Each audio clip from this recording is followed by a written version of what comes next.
你有没有过这种感觉？就是在生活里啊，好像老在原地打转，被一股看不见的力量推着走，可你就是搞不明白那些烦恼到底是从哪冒出来的。今天呢，咱们就借着傅老师的智慧，一起来聊一个挺深刻的话题：怎么才能不继续在黑暗里摸索，变成一个真正自明的人，看清楚事情到底是怎么回事儿。咱们先来想一个问题，一个可能我们每个人心里都琢磨过的问题：为什么我们的生活里总有那么多让人头疼的烦恼、挫败感，甚至是痛苦呢？这些情绪来了又走，我们好像总是拿它没办法，对吧？那么这个问题的根源到底在哪儿呢？有一个核心的观点啊，说得非常有意思。他认为啊，这些烦恼其实不是我们个人的失败或者有什么毛病，而是源自于一种很普遍的人类状态，叫做无明。说白了，就是一种看不清、不明白的状态。这个无明要怎么理解呢？这里有个比喻啊，我觉得特别形象。它不是说我们笨，而是说我们就像一个天生就看不见的人。你想想看，因为他从来没见过光，他根本就不知道自己是活在黑暗里的。所以说，我们可能只是还没睁开那双能看清真相的眼睛。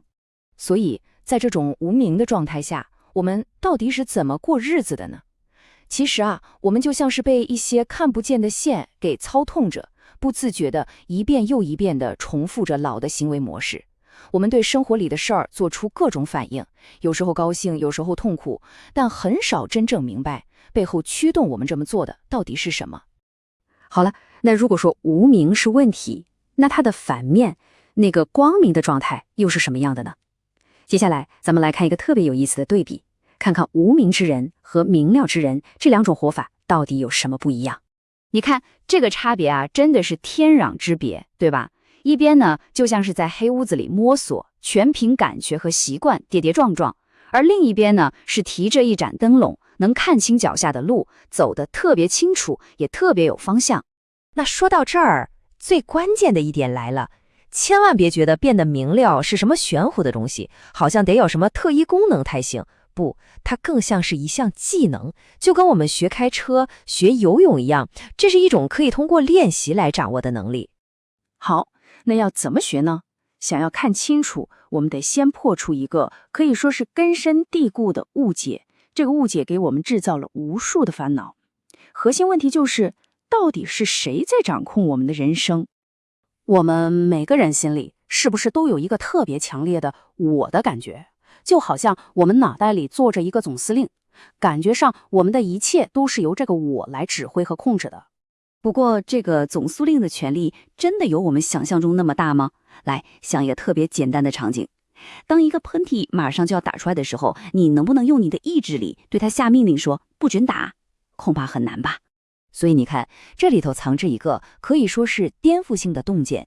我们感觉到的那个很实在的我，其实并不是一个固定不变的东西，它更像是一条流动的河。它是由无数的身心现象，比如我们的念头、我们的感觉、我们的知觉不断的变化组合起来的一个过程。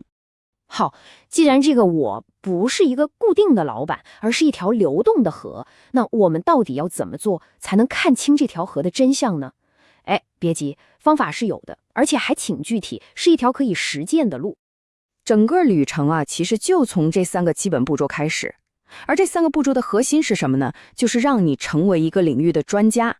哪个领域呢？就是你自己，这个你一天24小时都能接触到的领域。那认识你自己，具体要认识点啥呢？就是要熟悉构成我们全部生命体验的这5个核心部分，也叫5蕴。你可以把它想象成构成我们精神世界的5种基本元素。这里有个比喻，我一听就觉得哇，说得太对了。你想想，你会相信一个连引擎、轮子是什么都不知道的修车专家吗？他肯定修不好你的车。同样的道理，我们要想解决我们生命里的各种故障和痛苦，就必须先成为自己身心构造的专家。所以，当我们一步一步这么走下去，到最后，我们会发现，这一切其实都指向一个非常深刻的领悟，还有一个能给我们自己赋能的选择。